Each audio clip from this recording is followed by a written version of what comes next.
A si predstavljaš tak način življenja? Poslušaj zdaj to. Vsak jutr, ko se zbudiš, te pričaka sveže poslana posla, tako mehka, da puhkav ne ležal kar cel dan. In če tlih zjutraj ni dostajena, nič hudga, udobje te kar kliče nazaj v ležeč položaj. Ko te zagra plakota, sploh ni treba razmišljati, kva jedu. Hrana je že pripravljena, sveža, dišeča, pa skozi parok. V bistvu imaš kar cel dan na voljo samo postrežen bife.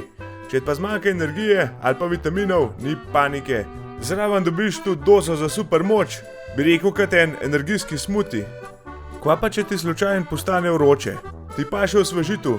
Ni problema, vklop se ventilator, ki te prijetno hladi. In to še ni vse.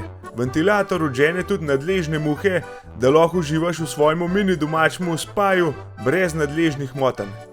Da pa ostaneš zdrav, pa doktor pride kar na dom in te pegla od spredi pa od ozadij. Da ja ni kakšnih problemov, pa še nobenih neprijetnih čakalnih vrst ni. Ej, pa ne sam doktor, tudi pediker pride, da zrihta vse prste. Prava luksuzna nega, nobenih skrbi za tvoje tace, za vse poskrbljen. Pa kad te čez dan začne srbeti hrbet, ne rabiš klicati na masažo, kar stopiš do krtaček, te prijeten popraska lih po pravih mestih. Pravzaprav je to že skoraj kot en oseben maser.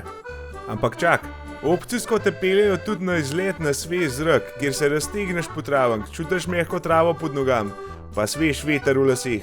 Taka naravna detoks terapija, čist brezplačna.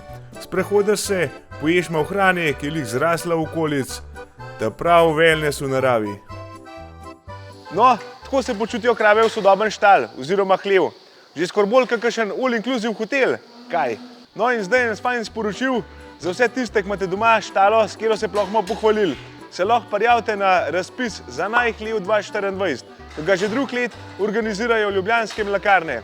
Lansko let je ful dober ratal, zato priporočam, da se prijavite tudi letos. So super denarne nagrade, pa še dobra priložnost za promocijo kmetije je. Prijave so možne do 27.9. Prijavijo se pa lahko vse tiste kmetije, ki mleko dajajo posredno ali pa neposredno v ljubljanske mlekarne. Strokovna žirija bo izbrala 8 najboljših udeležencev in jih bo tudi obiskala na teren. Med njimi bodo izbrali, to se pravi, absolutnega zmagovalca najhlev 2024 pa trajnostnega prvaka. Najboljših 8 kmetij bo objavljenih tudi na spletni stran www.najhlev.si, kjer bo potekal tudi tekmovanje za šampiona ljudstva. Vabljeni, da se prijavite, tisti, ki imate to opcijo, ostali bomo pa glasovali. Lepo urejen hlev ni plus, ampak je mus. Živ!